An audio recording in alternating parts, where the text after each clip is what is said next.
Rose TV 24. Enjoy by listening to the Holy Quran. আল্লাহর প্রশংসা করে করে কোনোদিন শেষ করা যাবে না। এজন্য কখনোই যেন অভিযোগ না করি আল্লাহর কাছে, কমপ্লেইন যেন না করি। Instead of complaining we should praise more and more. বেশি বেশি প্রশংসা করতে হবে, অভিযোগ করা যাবে না। অনেকের অনেক দুঃখ, অভিযোগ, জাল্লা আমারে এটা দিল না, ওইটা দিল না, আমার পাশে সে বড় হয়ে গেল, ও চাকরি পেয়ে গেল, ও ব্যবসায় উন্নতি করলো, ও ভিসা পাইলো, আমি পাইলাম না। আফসোস, ও আফসোস করতে করতে মরবে, ঠিক কি না? আর প্রশংসা যে করবে তাকে নেয়ামতের বাড়ি ধারা আরো বাড়িয়ে দিবে কে? এজন্য আফসোস করব না, প্রশংসা করব, অভিযোগ করব না, শুকরিয়া করব। আল্লাহ অনেক দিয়েছে, ঠিক কি না? আপনারা শেখ সাদি রাহিমাহুল্লাহর নাম শুনে থাকবেন। বালাগাল উলা বিকামালিহি কাশাফাদ দুজা বিজামালিহি, এই কবিতা লিখে উনি বিখ্যাত হয়েছিলেন। উনি পার্সিয়ান পয়েট, ইরানি একজন কবি। তো ওনার একবার আর্থিক সমস্যা যাচ্ছিল, দৈন্যতা যাচ্ছিল, টাকা পয়সা ছিল না, ফলে ওনার পায়ে দেওয়ার মতো জুতা ছিল না। তো খুব আফসোস করতেছে, হায় রে, আমি এত বড় কবি, আমার পায়ে দেওয়ার মতো জুতা নাই। আফসোস করে ঘর থেকে বের হলেন, দেখলেন এক ভিক্ষুক ভিক্ষা করছে, ওর পাই নাই। কি নাই? আর কবি সাহেবের কি নাই? ওনার জুতা নাই, এজন্য দুঃখ। বের হয়ে দেখে সাইল ভিক্ষুক, ওর পা নাই। এবার উনি সেজদায় পরে আল্লাহর ডেকে বলে, আল্লাহ শুকর আলহামদুলিল্লাহ, অনেক ভালো আছি। শুকর আলহামদুলিল্লাহ, বেশ ভালো আছি, অনেক সুখে আছি। এজন্য সুখ হচ্ছে আলহামদুলিল্লাহর ভিতরে। সুখ আছে কিসের ভিতরে? যে কোনো পরিস্থিতিতে আমরা থাকি না কেন, বিপদে আপদে, সকালে বিকালে, শীতকালে গ্রীষ্মকালে, আমরা কি পড়ব? আলহামদুলিল্লাহ পড়ব। এর কারণ চাহিদার কোনো শেষ নাই। যার আছে যত বেশি, সে চায় তত বেশি। দেখবেন যার সাইকেল আছে ও হুন্ডা চায়, চায় না? আরো নিচ থেকে যদি বলি, যার পা নাই ও চায়, আল্লাহ আমার যদি দুইটা পা থাকতো। কথা বলেন। পা নাই এরকম লোক আছে না এলাকায়? সে হেঁটে যাওয়া লোকদের দিকে তাকিয়ে থাকে, আর তার স্বপ্ন থাকে ওইটা, ইস আমার যদি পা থাকতো। হেঁটে হেঁটে হেঁটে যারা বাজারে যায়, স্কুলে যায়, কলেজে যায়, ওদের আফসোস যারা সাইকেল চালায় ওদেরকে দেখে, তাই না? সাইকেল থাকলে খুব ভালো হইতো, সাইকেল চড়ে চড়ে বাজারে যেতে পারতাম। সাইকেলওয়ালারও আফসোস আছে, সে আফসোস করে হুন্ডাওয়ালাদের দেখে, মনে মনে ভাবে যদি ভো ভো থাকতো, হ্যাঁ একেবারে যেতে পারতাম। হুন্ডাওয়ালাদের আফসোস হচ্ছে প্রাইভেট কারওয়ালাদের দেখে, ইস আমার যদি একটা কার থাকতো। যার কার আছে ও আফসোস করে, ইস আমার যদি একটা প্লেন থাকতো। যার প্লেন আছে ও বলে, ইস আমার যদি একটা কপ্টার থাকতো, if I had a copter, আমার যদি একটা হেলিকপ্টার থাকতো, উড়াল মারতাম। কথা বলেন। তাহলে এই চাহিদার, ডিমান্ডের, হিউম্যান ডিমান্ডসের কোনো শেষ আছে? যে এলাকার ছোট্ট মেম্বার, ওই মেম্বার ভাই চায় কি করে চেয়ারম্যান হওয়া যায়। কথা বলেন। যিনি চেয়ারম্যান হয়ে গেলেন, উনি এবার ভাবে কি করে MP, member of the parliament হওয়া যায়, তাই না? আচ্ছা, এমপি যিনি হয়ে গেলেন, উনি আরেকটু উপরে যেতে চায়, ভাবে যদি একটু একটু যদি যাইতে পারি, একটা মন্ত্রণালয় যদি পাইতাম, হ্যাঁ মিনিস্ট্রি যদি একটা পেতাম, কতই না ভালো হতো। তো মন্ত্রী যিনি হইল, উনি, ওনার অনেক শখ, ইস আর একটা জায়গা বাকি। হ্যাঁ কি নাম ওইটার? PM, prime minister. কিন্তু এই দেশে অসম্ভব। কথা বলেন। এই দেশে প্রাইম মিনিস্টার হওয়া যাবে? এক দুজন এদের মধ্যে ধাক্কাধাক্কি, এবং ওনাদেরকে মেনে নিতে হবে।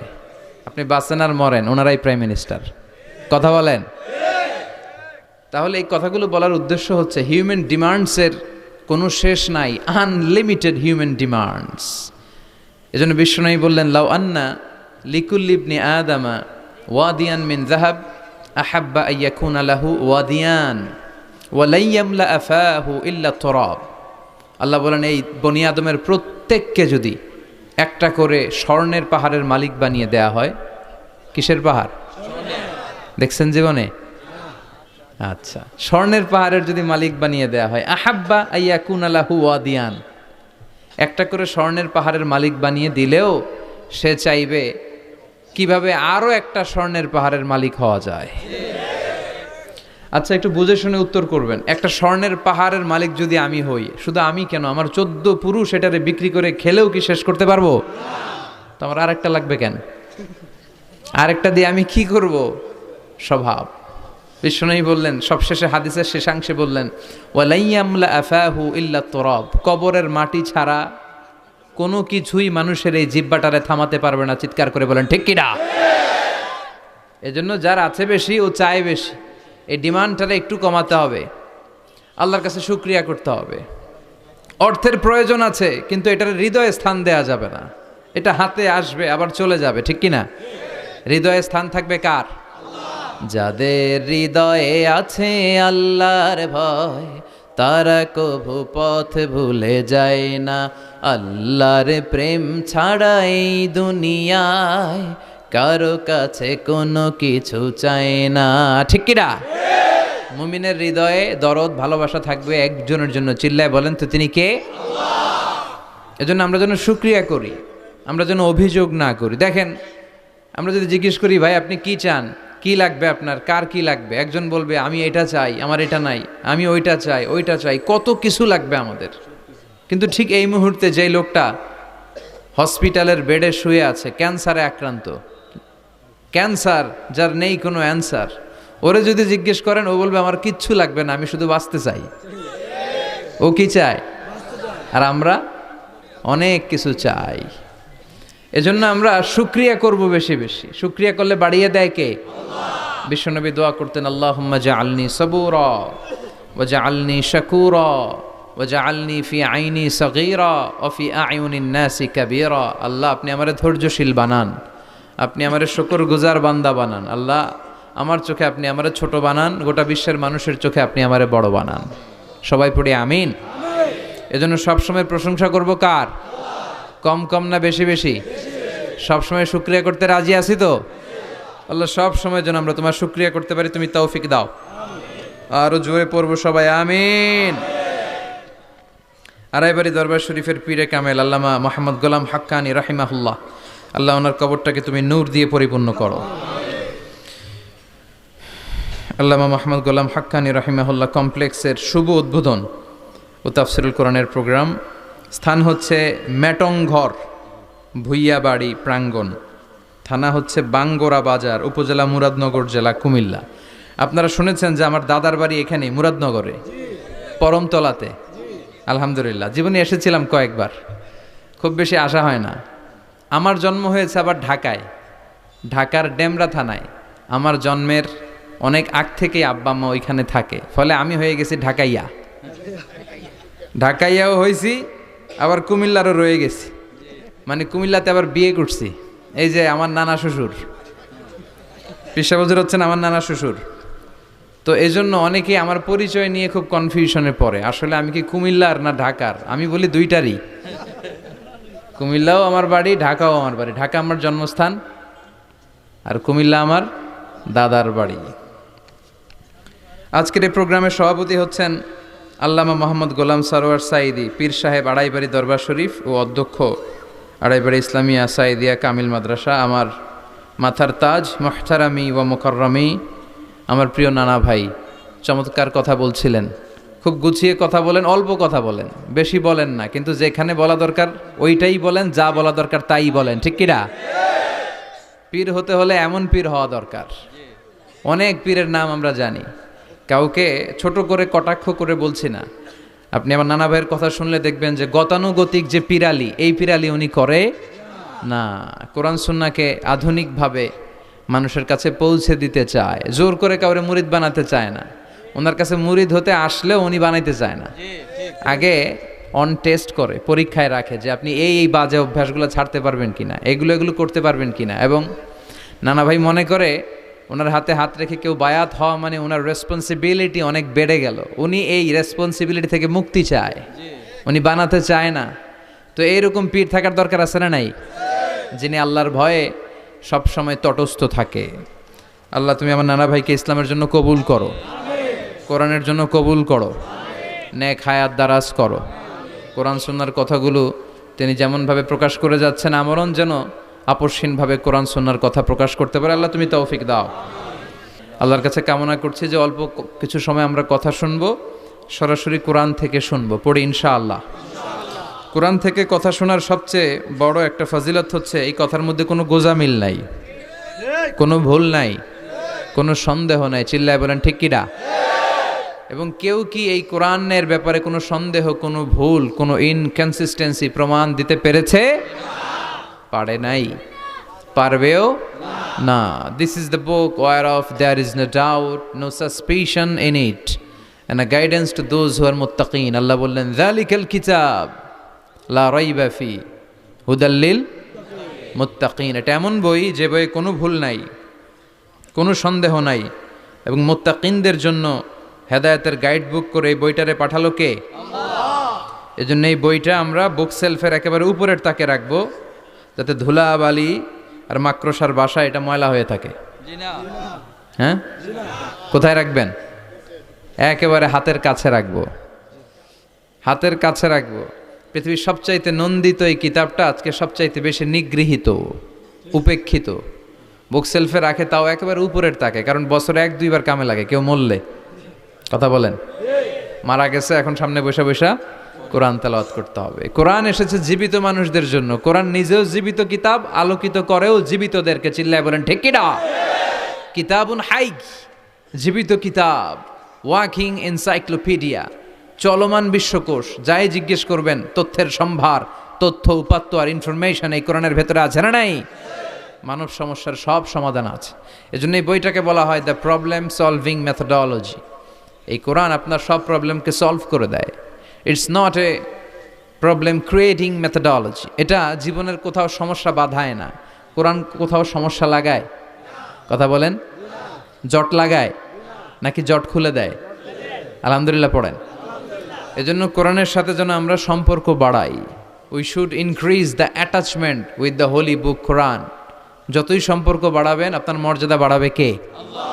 সম্মানিত ভাইরা, খেয়াল করে বুঝবেন, সাইয়েদনা জিবরিল আলাইহিস সালাম এই কোরআন নিয়ে পৃথিবীতে এসেছিল, তাই তিনি হয়েছেন শ্রেষ্ঠতম ফেরেশতা। রমাদান আল মুবারকে আল্লাহ তাআলা এই কোরআনকে নাজিল করেছে, তাই রমাদান হয়েছে শ্রেষ্ঠতম মাস। বিশ্বনবীর উপর আল্লাহ তাআলা এই কোরআন নাজিল করেছেন, তাই তিনি হয়েছেন বিশ্বনবী। আমরাও যদি এই কোরআনের সাথে সম্পর্ক লাগাই, আমাদের মর্যাদাও এরকম আকাশচুম্বী করে দিবে কে? আল্লাহ। এজন্য কোরআনের সাথে অ্যাটাচমেন্ট বাড়ানোর দরকার আছে না নাই? প্রতিদিন যেন আমরা কোরআন তেলাওয়াত করি, প্রতিদিন যেন কোরআনের বঙ্গানুবাদ পড়ি। যা বলার সব বলা হয়েছে, নতুন করে আল্লাহ কিছু বলবে না। এজন্য কোরআন থেকে নূর নিয়ে যেন আমরা নিজেদেরকে আলোকিত করি। কোরআনের একটা নাম হচ্ছে নূর, একটা নাম কি? লিতুখরিজান নাসা মিনাজ যুলুমাতি ইলান নূর। এই কোরআনকে আমি পাঠিয়েছি অন্ধকারাচ্ছন্ন মানুষগুলোকে আলোর পথে নিয়ে যাবার জন্য। কোরআন মানুষকে আলোকিত করে, কোরআন মানুষকে জাহালাত বা অন্ধকার শিক্ষা দেয় না। এজন্য আসুন কোরআনের সাথে সম্পর্ক বাড়াই এবং নিজেদেরকে আলোকিত করি। আর এই কোরআনের যেখান দিয়েই আমরা কথা শুনি না কেন, নাই লা তুহসা আজাইবুহু ওয়ালা তাবলা গরাইবুহু ফিহি মাসাবিহুল হুদা ওয়া মানারুল হিকমা। কোরআনের আশ্চর্যান্বিতার কোনো শেষ নাই, কোনো শেষ নাই। যতই পড়বেন ততই আশ্চর্য হবেন। সুবহানাল্লাহ পড়বেন না? ওয়ালা তাবলা গরাইবুহু, এটা কখনো পুরাতন হবে না, জীর্ণ শীর্ণ হবে না। সূরা ফাতিহা যারা আমরা পড়েছি লক্ষ লক্ষ বার, যাদের বয়স 50 কিংবা 60, কত লক্ষবার সূরা ফাতিহা পড়েছি, কোনো হিসাব আছে? তারপরেও কোনোদিন কি মনে হয়েছে যে সূরা ফাতিহাটা পুরান পুরান লাগে? 60 বছর ধরে সূরা ফাতিহা দিয়ে শুরু করছি নামাজ, কালকে থেকে কুল হুয়াল্লাহ দিয়ে শুরু করবো, এরকম কেউ বলে? কোরআন পুরান লাগে? চির নতুন, এভারগ্রিন, সবুজ, চির সবুজ, চির নতুন। এটা কখনো পুরাতন হয় না। ফিহি মাসাবিহুল হুদা, কোরআনে আছে হেদায়েতের মশাল। ও মানারুল হিকমা, আর কোরআন হচ্ছে বিজ্ঞানের সুউচ্চ মিনার। কোরআনের ভিতরে বিজ্ঞানের তথ্য উপাত্ত আছে না নাই? আপনি কোরআনে বর্ণিত cosmic symbols, natural phenomena, scientific ইন্ডিকেশনসগুলো যদি পড়েন আপনি অবাক হবেন, কপাল ঘষে ঘষে আল্লাহর সিজদা দিবেন, ঠিক কি না? এজন্য আসুন কোরআনের সাথে সম্পর্ক বাড়াই। প্রতিদিন কোরআন পড়ব, ধীরস্থিরভাবে পড়ব। ওয়ারাত্তিলিল কোরআনা তারতিলা। আনাস রাদিয়াল্লাহু তাআলা আনহুকে জিজ্ঞেস করা হলো, আনাস, আল্লাহ রাসূলের কাইফা কানা কিরাআতু রাসূলিল্লাহ, আল্লাহ রাসূলের কিরাত কেমন ছিল? তিনি বললেন কানাত মাদ্দান, আল্লাহ রাসূল সাল্লাল্লাহু আলাইহি ওয়াসাল্লাম টেনে টেনে তেলাওয়াত করতেন। টেনে টেনে তেলাওয়াত করতেন। এই যে একটু আগে তেলাওয়াত হচ্ছিল সূরাতুল মুলকের, কত সুন্দর টেনে টেনে সে পড়েছে। এইভাবে বিষ্ণু ইসা ইসলাম টেনে টেনে পড়তেন। উম্মে সালামা রাদিয়াল্লাহু তাআলা আনহাকে জিজ্ঞেস করা হলো, কাইফা কানাত কিরাআতু রাসূলিল্লাহ ইয়া উম্মুনা, ইয়া উম্মানা, আমাদের মাতা, আমাদের প্রিয় নবীর তেলাওয়াত কেমন ছিল? উম্মে সালামা বললেন, কানা রাসূলুল্লাহ ইয়াকাত্তিউ বাইনা কিরাআতিহি আয়াতান আয়া, আল্লাহ রাসূল সাল্লাল্লাহু আলাইহি ওয়াসাল্লাম এক আয়াত করে থেমে থেমে কোরআন তেলাওয়াত করতেন। পড়েন সুবহানাল্লাহ। এক আয়াত পড়তেন, থামতেন, আবার আরেক আয়াত শুরু করতেন, আবার আরেকটা আয়াত পড়তেন, আবার থামতেন, আরেক আয়াত শুরু করতেন। প্রতিটা অক্ষর, প্রতিটা উচ্চারণ কেটে কেটে দেখা যেত, বোঝা যেত। চিল্লায় পড়েন আল্লাহু আকবার। আর আমাদের তেলাওয়াতের কি অবস্থা? তারাবির নামাজের কি অবস্থা? আমাদের ম্যাটন ঘরের কি অবস্থা? জাপানের বুলেট ট্রেন ফেল, ঠিক কিনা? কোন দিক দিয়ে আযাবের আয়াত যায়, কোন দিক দিয়ে জান্নাতের আয়াত যায়, কোন দিক দিয়ে সূরা ইয়াসিন গেল, কোন দিক দিয়ে আর রহমান গেল, কোথায় সূরা ইউসুফ গেল, কেউই টের পায় না। রুব্বা কারি লিল কুরআন ওয়াল কুরআনু ইয়ালআনহু, কোরআনের অনেক কারি আছে, তেলাওয়াতকারী আছে, আবৃত্তিকারী আছে, যাদেরকে কোরআন রহমত, মার্সি এন্ড ব্লেসিংস না দিয়ে গজব দেয়, লাআনত দেয়। আল্লাহ ওই ধরনের তেলাওয়াত থেকে তুমি আমাদের বাঁচাও। প্রচারের স্বার্থে চ্যানেলটি সাবস্ক্রাইব করুন। নতুন ভিডিও পেতে বেল বাটনে ক্লিক করুন।